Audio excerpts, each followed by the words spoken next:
Celebrating 30 years of phenomenal trend forecasting, 5 times a week, Monday through Friday. Here's Gerald Celente with today's trends in the news. Hi, this is Gerald Celente. It's Thursday, July 30th, 2015. And here are some of today's trends in the news. Well, the news over there in Asia is that Shanghai index. Remember it was up yesterday? Well, down today. Went right down at the end of trading. And markets are mostly mixed across the board. In Europe, in the USSA, was down a lot. Now just down a little bit. And gold, soft. The oil still doesn't look so good. It's still down there. And of course, the other big news on the broader front is tomorrow, by this time tomorrow, you will have your summer TrendsJournal, History Before It Happens. 54 pages packed with content, information, trend forecasts, opportunities, and dangers that you won't find anywhere else. And we've done a mid-year review of our top trends of 2015 and new information leading us forward beyond those trends and new ones to discuss and look at. So, again, you're not going to find anything anywhere like this TrendsJournal. And for those of you who only get the digital edition, I strongly suggest you consider getting the hard copy magazine. Highest quality print, and it's a real keeper. On to some other news that has the markets going like this. Top story here in the Financial Times. Fed signals rate rise ahead, but keeps options open on timing. I think I've read this about 20 or 30 times over the last 4 years. How many times do they keep saying they're going to raise rates? We're going to raise them, but we're not going to tell you when. Well, the word on the street is maybe September, maybe not. In a statement after its policy meeting yesterday, the United States Central Bank gave a stronger endorsement of progress in the job market. Yes, the job market. Saying it was seeing, quote, solid job gains and suggesting it was nearing its goal of full employment. Yes. You know what that is. Bullshit detected. Take precautions. Yes. Solid job gains in that retail sector. And you keep seeing retail sales going lower. Oh, and by the way, you got the news, didn't you? That the Fed revised its GDP growth over the last few years. That's right. Since the Great Recession, basically 2% growth, which adds up to basically nothing. Solid job growth? Lousy job growth. But so what? We lost those manufacturing jobs. We got them back in ambulatory services. Yeah. And the other interesting story here is taking stock. IMF head backs China's interventions to support market. That's right. IMF head over there, Christine Lagarde, said, we believe, we believe. And if we believe, you better believe, because, we're the ones that count. That the Chinese economy is resilient and strong. And it can withstand the kind of significant variations in the markets, she said. And she said that it is the duty of central authorities. A central authority. How about central? You know the word. The fact that they want to maintain a level of liquidity that is commensurate with an orderly process is quite good. Yes, commensurate with an orderly process to keep the Ponzi scheme going. And the Chinese should do it because, after all, we do it. We call it Abenomics over in Japan.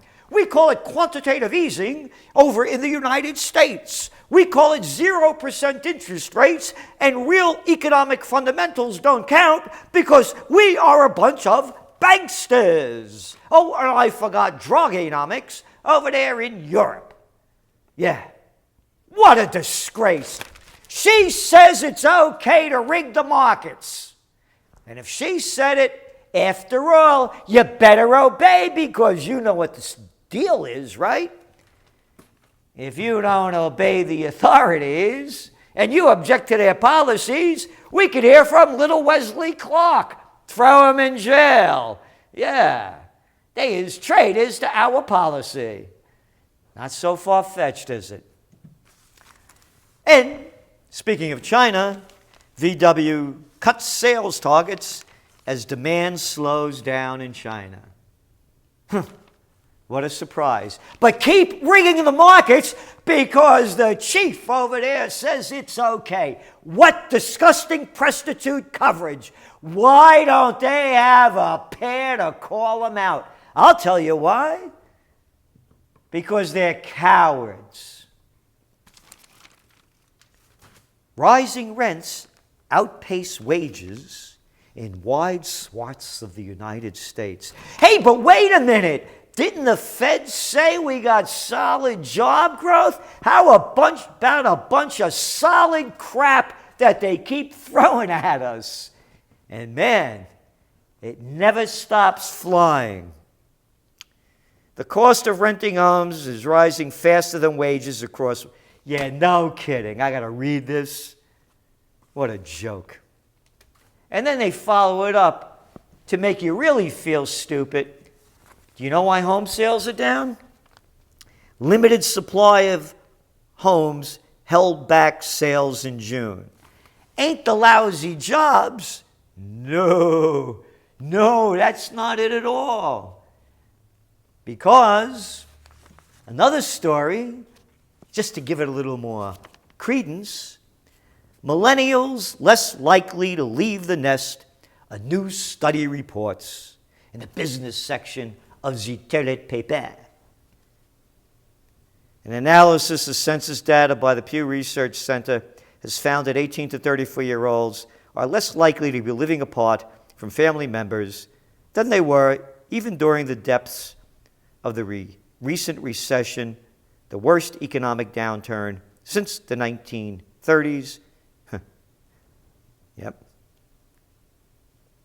No kidding. Now let me see. Trends 2000 wrote this in 1996, and you're waking up in the new millennium. 26.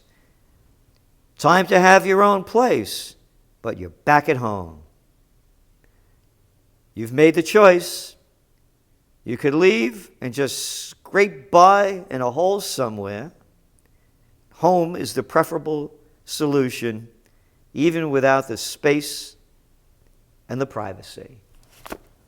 Because the jobs stink, and they're robbing us of our future, and I saw it coming a long time ago. It's the takeover trend. And we review it once more in the current Trends Journal that you'll have by tomorrow at this time. Breaking news! Breaking news! U.S. inquiry into African lion killer, BBC. Headline story. Ooh, it doesn't stop. It's in all of the press in America. U.S. official assholes launch an investigation into the killing of a lion in Zimbabwe. All right, I'm sorry the lion is dead. How about launching an investigation into George Bush, Rumsfeld, Wolfowitz, down the crap of Powell, Condoleezza Rice, and all the other, Peters Cheney, and all of the other sick bastards that sent us to war in Iraq and killed over 1 million people. Hey, 1 million people don't count for one lion. It's the king of the jungle. Man, thank God they didn't kill Felix the cat. Woof! This would have really been, NATO would have been on that job, man. Hey, killed 2,000 Palestinians a year ago. No investigation by the United States into an inquiry. No, they is our allies. We murder with them. Yeah, what a disgrace. I'll tell you, man, I'm no conspiracy theorist, but you want to get your mind off the big news? I got a sick guy killing a lion. Yeah, it's terrible. I love animals. But how about taking us away from important issues that affect all of our lives? Propaganda. Because it's not a big story that homes in the West Bank are being ordered destroyed. Israeli settlement activity in the lands captured from Jordan in the 1967 war has been a perennial source of tension between Israel and the Obama administration. And now, 2 new apartment blocks in the West Bank settlement. It's not a settlement, it's occupied territory being settled by people who have no business being there, other than, of course, that God was the real estate agent and the Bible was the land deed. Yep. An immediate construction of 300 more housing units in the same settlement. It's against international law, but it's okay for Israel to break it just like it is for the United States. And their other ally. Turkey escalates airstrikes against Kurdish targets. The Iraqi government has issued a statement of condemnation toward the Turkish military as they launched yet another round of airstrikes against Kurdish forces. Yeah, so we're only getting them forces in those compounds. They're slaughtering people in northern Iraq. The Turkish Prime Minister confirmed today's strikes, saying they targeted a number of PKK shelters. Oh, I thought they were compounds. Shelters. They get away with this crap, and the jerks keep reporting it. And, you know that they took out that Afghan leader. Well, the Taliban chief, Afghans declare that the chief of the Taliban died 2 years ago in a Pakistani hospital. It's not going to solve anything. What are we still doing there? And on to some other news. Ashol Carter, our new defense secretary, he assured lawmakers that the U.S. military would maintain a strong presence in the Middle East to check Iran's malign influence. And in the face of that malign activity, quote, we will continue to meet our commitments to our friends and allies in the region, especially Israel, that murder people just like we do and get away with it. And continue to build on and enhance our cooperation in meaningful ways. We will keep providing Israel with advanced capabilities to slaughter more Palestinians and steal their land. And next year, Israel will be our first and only friend in the region, flying F-35 stealth fighters. Quote, and we've offered sophisticated defense equipment, including the THAAD ballistic missile defense systems and long-range precision striking capabilities to some of our Gulf partners, like the Saudis who are slaughtering people in Yemen, and we're giving them the armaments, the reconnaissance, and the intelligence of an asshole like him and the rest. But don't get upset. No, no, no. Gotta watch out for them lions, you know? So things are being escalated. The United States and Turkey are now talking about taking areas of Syria under the guise of getting ISIS. Yeah. of murdering more people, and the United States has no business being there. Stay home. Protect the homeland. Rebuild America. And you're going to hear it from me from now until September 20th. Occupy peace at home and abroad. The violence at home is seeping into our culture. That officer that shot that unarmed guy because he didn't have a license plate, he's being brought up on charges for murder. And the DA said, it was a senseless, asinine shooting. This doesn't happen in the United States, okay? He said, this might happen in Afghanistan. People don't get shot for a traffic stop. But like you said, they get shot in Afghanistan by our soldiers. And it's the same sick mentality of that military mentality that has seeped into our police force as they've militarized them with SWAT vehicles and all this armament and ammunition. It's Occupy Peace abroad and at home. This is Gerald Celente, and that's some of today's Trends in the News.